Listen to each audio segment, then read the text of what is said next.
Hello everyone, myself Jasleen from DNA Education, and today we are going to start the third poem from Beehive, Rain on the Roof, which is written by Coates Kinne. So, before starting the poem, we should talk about the poet. Coates Kinne was born on 24 November 1826. He was a lawyer, politician, journalist, and a great poet. He was died on 25 January 1904. So, ये जो poet हैं कोएट्स किने, इन्होंने ये poem लिखी है rain on the roof. और poem के टाइटल से ही हमें बहुत अच्छे से ये चीज़ क्लियर हो रही है कि this poem is all about rain. ये जो पोएम है ये जो पोएम है ये बारिश के बारे में है. सो स्टार्ट करते हैं पोएम. सो ये जो पोएट है ये बताता है इस पोएम में कि जब बारिश आती है, जब रेन ड्रॉपलेट्स आती हैं अर्थ पे, तो उसको किस तरह की फीलिंग्स आती हैं. वो कभी कभी खुश होता है, कभी वो सैड होता है, तो वो अपनी फीलिंग्स के बारे में बताता है. और वो कुछ चीज़ों को जो है वो कैसे कंपेयर करता है बारिश से. So let's start the poem. When the humid shadows hover over all the starry spheres and the melancholy darkness gently weeps in rainy tears. So poet कहता है when the humid shadows hover, मतलब humid shadows क्या होते हैं? Black clouds having humidity. जब clouds जो है, जब उसमें ह्यूमिडिटी होती है, जब वो हैवी हो जाती है तभी बारिश होती है. तो वो यही बोल रहा है कि जब सरफेस पे जो हमारा स्काई है, जब उस पे ह्यूमिड शैडोज होवर करना मतलब कि मूविंग इन एयर, तो जब वो क्लाउड्स हैं, जब वो एयर के अंदर मूव करते हैं over all the starry spheres, तो बोलते हैं कि जब जो क्लाउड्स हैं वो हमारे पूरे स्फेयर के ऊपर, स्काई के ऊपर जब वो मूव करते हैं, and the melancholy darkness gently weeps in rainy tears. So starry spheres किसको बोल रहा है पोएट? वो कह रहे हैं sky full of stars is called starry spheres. तो वो कहता है कि जब स्काई है वो फुल ऑफ स्टार्स, मतलब कि तारों से भरे हुए स्काई में जब बादल आते हैं, सो वो कहता है and the melancholy darkness, melancholy use करते हैं सैड के लिए, और डार्कनेस, तो वो डार्कनेस से वो बेसिकली बताना चाह रहा है नाइट के बारे में. तो वो कहता है कि जब डार्कनेस मतलब जो नाइट है वो बहुत ज़्यादा उदास होती है, जेंटली वीप्स इन रेनी टीयर्स. तो वो कहता है जब जो डार्कनेस है, जो नाइट है वो बहुत ज़्यादा मेलनकॉली इज सैड, तो जब जो नाइट है वो बहुत ज़्यादा सैड होती है, रात उदास होती है, तो उस टाइम पे वीप्स मतलब कि तो वीप्स का मतलब होता है कि टीयर्स गिरना, एक तरह से आंसू गिरना. तो वो कहता है कि जब बहुत ज़्यादा उदास होती है रातें, उस टाइम पर आंसू जो है, जो रात है वो आंसू बहाती है, मतलब कि उस टाइम पर बारिश होती है. सो जो बारिश होती है उसको, जो रेन ड्रॉपलेट्स हैं जो स्काई से गिरती हैं, वो जो पोएट है उसको टीयर्स से सिंबलाइज कर रहा है, उससे वो कंपेयर कर रहा है. सो ये जो लाइन्स मैंने अभी पढ़ी, इसमें पोएट बताता है कि रात में जब पूरा आसमान जो है वो क्लाउड से भरा हुआ होता है, उस टाइम पर जब जो रात है वो बहुत ज़्यादा सैड होती है, बहुत ज़्यादा उदास होती है, तो उस टाइम पर बारिश होती है. तो जो पोएट है वो एक सिचुएशन क्रिएट कर रहा है, वो एक कंपैरिजन कर रहा है टीयर्स का रेन से. इसके बाद पोएट कहता है what a bliss to press the pillow of a cottage chamber bed. वो कहता है what a bliss, bliss is called happy. तो वो कहता है कितनी खुशी की बात हो, कितना खुश होता है कोई भी, कितना ज़्यादा. सो पोएट बहुत ज़्यादा जो है हैप्पी फील करता है. कब? जब वो होता है cottage chamber bed. Cottage chamber bed use किया गया है अपने रूम के लिए, बेडरूम के लिए. तो वो कहता है उस टाइम पे इससे अच्छी फीलिंग और कोई हो ही नहीं सकती. जिस टाइम वाटर ड्रॉपलेट्स जो है वो अर्थ पर आकर गिरती हैं, उस टाइम पे इससे अच्छी फीलिंग नहीं हो सकती कोई पर्सन जो है अपने बेडरूम में अपने बेड के ऊपर बैठ के आराम कर रहा हो. सो वो कहता है उस टाइम पे अपने कुशन को या अपने पिलो को प्रेस कर रहा हो या फिर वो आराम कर रहा हो उस टाइम पे, इससे अच्छी जो फीलिंग है और कोई हो ही नहीं सकती. फिर वो कहता है and lie listening to the patter of the soft rain overhead. तो वो क्या कहना चाहता है? वो कहता है और कोई पर्सन आराम कर रहा हो अपने बेड पे और लिसनिंग टू द पैटर. पैटर मीन्स कि जो वो वाटर ड्रॉपलेट्स हैं, जो बारिश की बूंदें गिरती हैं, उसके साउंड को वो पैटर बोल रहा है। पिटर पैटर, आपने कितनी बार और भी पोएम्स जो हमने सुनी होती है इसमें जो है पिटर पैटर जो है ये वर्ड यूज़ किया जाता है जो वाटर ड्रॉपलेट्स ऊपर या जो रेन ड्रॉपलेट्स होती है उनके साउंड के लिए। तो वो कहता है कि उस टाइम पर, जिस टाइम मैं अपने बेड पे आराम कर रहा हूँ मतलब, और उस टाइम पे मुझे आवाज़ आए वो पैटर की, रेन ड्रॉपलेट्स की अर्थ पे गिरने की आवाज़ आए, उससे अच्छी फीलिंग कोई नहीं हो सकती है। और वो कहता है of a soft rain overhead, और जब हमारी जो रूफ होती है उसके ऊपर भी अगर वाटर ड्रॉपलेट से गिरने की कितनी हमने नॉर्मली में अपने घर में देखते हैं जब बारिश आती है, सबको बारिश ऑलमोस्ट हर किसी को पसंद होती है, तो उस टाइम पे जब वो आवाज़ आती है बारिश की हम लोग को बहुत ज़्यादा अच्छा लगता है। और वही चीज़ पोएट भी बोल रहे हैं, बहुत नेचुरल सी चीज़ है ये कि उस टाइम पे जब बारिश की आवाज़ आती है तो हमें भी बहुत अच्छा लगता है। और सेम चीज़ पोएट बोल रहे हैं कि उस टाइम पे जब बारिश की आवाज़ आ रही होती है मुझे बहुत ही अच्छा लगता है। उसके बाद आगे चलते हैं। उसके बाद पोएट बोलते हैं every tinkle on the shingles has an echo in the heart. So poet tinkle क्या कहना चाह रहे हैं, लाइट रिंगिंग साउंड, बहुत ही प्यारा सा जो रिंगिंग साउंड होता है उसके बारे में पोएट बोल रहे हैं टिंकल। और शिंगल्स बात कर रहे हैं rectangular wooden tiles used on roof, जो टाइल्स हम लोग रूफ पे छत के लिए यूज़ करते हैं। सो वो कहना चाह रहे हैं every tinkle on the shingle, every tinkle on the shingles has an echo in the heart. वो क्या कहना चाहता है इससे, वो कहता है कि ये जो टिंकल, जो ये रिंगिंग साउंड की बात कर रहा है, ये फिर वो रेन की जो ड्रॉपलेट्स हैं, वो जो पैटर का साउंड है या जो रेन के गिरने का जो साउंड है उसको वो टिंकल से कंपेयर कर रहा है, वो उसके साउंड की बात कर रहा है। तो पोएट बोलता है कि उस टाइम पर जो साउंड आ रहा होता है वो टिंकल मतलब रेन ड्रॉपलेट्स के गिरने का जो साउंड है वो जब आता है तो उस टाइम पर उसके दिल में एक तरह की वो जो आवाज़ है उसके दिल में गूंजती है और उसे बहुत ही ज़्यादा अच्छा लगता है। फिर वो कहता है and 1000 dreamy fancies into a busy being start। क्या कहता है पोएट, उसके बाद कहता है कि जब मैं अपने, वो एक सिचुएशन उसने क्रिएट की है कि मैं अपने बेड पे लेटा हुआ हूँ या फिर मैं आराम कर रहा हूँ अपने बेड पे और उससे अच्छी फीलिंग कोई नहीं हो सकती है। फिर वो बोलता है कि रेन ड्रॉपलेट्स गिर रही हैं मेरे रूफ के ऊपर, जो है उसकी आवाज़ें आ रही हों और वो बहुत अच्छी, और वो जो है मेरे दिल में एक तरह से वो जो आवाज़ें उसकी इको जो है वो गूंजती है।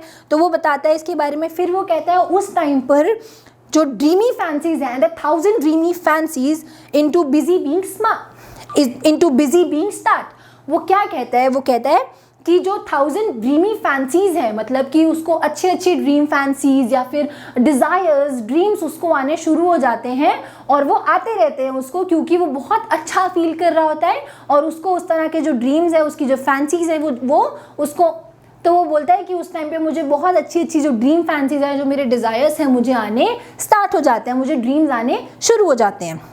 फिर वो कहता है and 1000 recollections weave their ever threads into woof as I listen to the patter of the rain upon the roof। वो क्या कहता है, कहता है and 1000 recollections, अभी जैसे उसने बात की कि उसके जो है ड्रीमी फैंसीज जो हैं वो आना शुरू हो जाती हैं, उसको उसके डिज़ायर्स उसको याद आने शुरू हो जाते हैं। फिर वो कहता है and 1000 recollections, मतलब रिकलेक्शन वो यूज़ कर रहा है कलेक्शन ऑफ मेमोरीज के लिए, weave their ear threads into woof। वो कहता है कि जैसे वीव करना किसको बोलते हैं, मतलब बुनने को बोलते हैं, और वूव बोलते हैं, वूव वेफ्ट से निकला है और इसका मतलब है the threads woven across the loom, मतलब एक जो प्रैक्टिस होती है, हमने देखा होगा एक पैटर्न होता है जब भी हम किसी चीज़ को बुनते हैं, कपड़े को बुनते हैं तो उसका एक पैटर्न होता है और उस पैटर्न की बात हो रही है। वो कहता है कि उस टाइम पर मुझे ऐसा लगता है कि जो मेरे उस टाइम पे जो मुझे फीलिंग्स आती हैं वो मुझे ऐसा लगता है उस टाइम पे जैसे कि बहुत सारे सपने और बहुत सारे जो memory of past memory of recollections, वो कहता है कि उस टाइम पर मुझे बहुत सारी जो है यादें मुताज़ा हो जाती हैं, मैं बहुत ज़्यादा फ्रेश फील करता हूँ और वो जो मेमोरीज़ हैं, वो जो रिकलेक्शंस और वो जो मेमोरीज़ हैं वो एकदम से फ्रेश हो जाती हैं। और वो कहता है कि ऐसा लगता है जैसे वो जो यादें हैं वो एयर की आने से वो जो है वो यादें बुन रही हैं। उसके बाद वो बोलता है as I listen to the patter of the rain upon the roof. फिर से वो कहता है कब होता है ऐसा, कब मैं उन यादों को बुन पाता हूँ, जब मुझे पैटर की आवाज़ आती है, मतलब उसके जो साउंड की बात कर रहा है वो पैटर, जो हमने पहले भी बात की थी, वो बात करता है रेन के साउंड की पैटर। तो वो कहता है कि जब कब ऐसा होता है, कब मुझे वो सब यादें मेरी जो है ताज़ा होती हैं, फ्रेश होती हैं, जब मेरे रूफ टॉप के ऊपर मुझे आवाज़ें आती हैं बारिश आने की। इसके बाद वो बोलते हैं now in memory comes my mother as she used in years agone to regard the darling dreams ere she left them till the dawn। वो क्या बोलता है फिर, now in memories comes my mother. अब वो कहता है कि ये सब होता है, उसके बाद में क्या होता है मेरे साथ में कि मेरी मदर की जो मेमोरीज हैं वो मुझे, मतलब उनकी यादें जो हैं वो ताज़ा हो जाती हैं, मुझे उनकी याद आती है, उनकी जो चीज़ें हम लोग साथ में किया करते थे उस टाइम पे, जो उसकी मेमोरी ऑफ कलेक्शन है, वो कलेक्शन ऑफ मेमोरीज जो उसकी होती हैं, तो उसको वो सब चीज़ें याद आती हैं। फिर वो कहता है as she used in years agone. Years agone किस लिए वो यूज़ करता है, क्योंकि वो सब पहले की बात कर रहा होता है। अब उसकी जो मदर हैं वो शी इज़ नो मोर, सो वो इसके लिए यूज़ करता है कि जैसा वो पहले किया करती थी। तो वो कहता है कि अब मुझे जो है वो सब याद आ जाता है, जो चीज़ें हम लोग जब बारिश होती थी पहले, जिस तरह से हम लोग रहा करते थे, जिस तरह से मेरी मदर मुझे प्यार करती थी, तो उसको वो सब चीज़ें जो हैं अब याद आती हैं। फिर वो कहता है to regard the darling dreamers ere she left them till the dawn. तो वो डार्लिंग ड्रीमर्स किसको कह रहा है, वो अपने सिबलिंग्स की बात कर रहा है। मतलब डार्लिंग ड्रीमर्स जो है उनकी मदर उनको बोला करती थी या तो कि to regard the darling dreamers, मतलब कि उनकी जो मदर है वो उनको जब तक बारिश होती थी वो उनके पास ही बैठा करती थी, और क्योंकि उनको पता होता था कि हाँ मेरे बच्चे जो हैं वो सपने देख रहे हैं, तो वो क्या करती थी, वो वहीं पर रहती थी टिल द डॉन।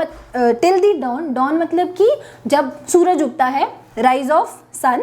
तो वो बोलते हैं कि जब तक सुबह नहीं होती थी वो तब तक हमारे पास ही बैठती थी और वो हमें सपने देखने देती थी। वो कभी हमें उससे नहीं रोकती थी, वो हमेशा चाहती थी कि हम हमेशा सपने देखें और वो हमेशा हमें सपने देखने देती थी। फिर वो कहता है oh I feel her fond look on me as I listen to this refrain which is played upon the shingles by the patter of the rain। फिर वो बोलता है oh I feel her fond look on me. तो वो कहता है कि फिर मुझे याद आता है जिस तरह से वो fond is full of love, तो वो कहता है कि मेरे को जिस तरह से प्यार से वो मुझे देखा करती थी, मुझे वो लुक याद आता है उनका कि कितने प्यार से वो मेरी तरफ देखती थी। As I listen to this refrain, तो वो कहता है लिस्ट बेसिकली यूज किया जाता था ओल्ड पोएटिक टर्म में, लिसन को लिस्ट बोला जाता था। तो वो कहता है कि मुझे एकदम से उनका जो वो लुक है, जब वो मेरी तरफ प्यार से देखती थी तो मुझे एकदम वो याद आता है। और वो कहता है as I listen to this refrain, मतलब कि उस साउंड की बात कर रहा है वो, कि जो रिपीटेड साउंड होता है उसको रिफ्रेन बोलते हैं। तो जैसे कोई भी रिपीटेड सॉन्ग है या कोई भी रिपीटेड साउंड है उसको रिफ्रेन बोलते हैं। तो वो बात करते हैं और उस टाइम पे बारिश हो रही है तो वो उसी बारिश को, क्योंकि रिपीटेडली वो बारिश आ रही है, तो वो उस रिपीटेडली साउंड की बात करता है।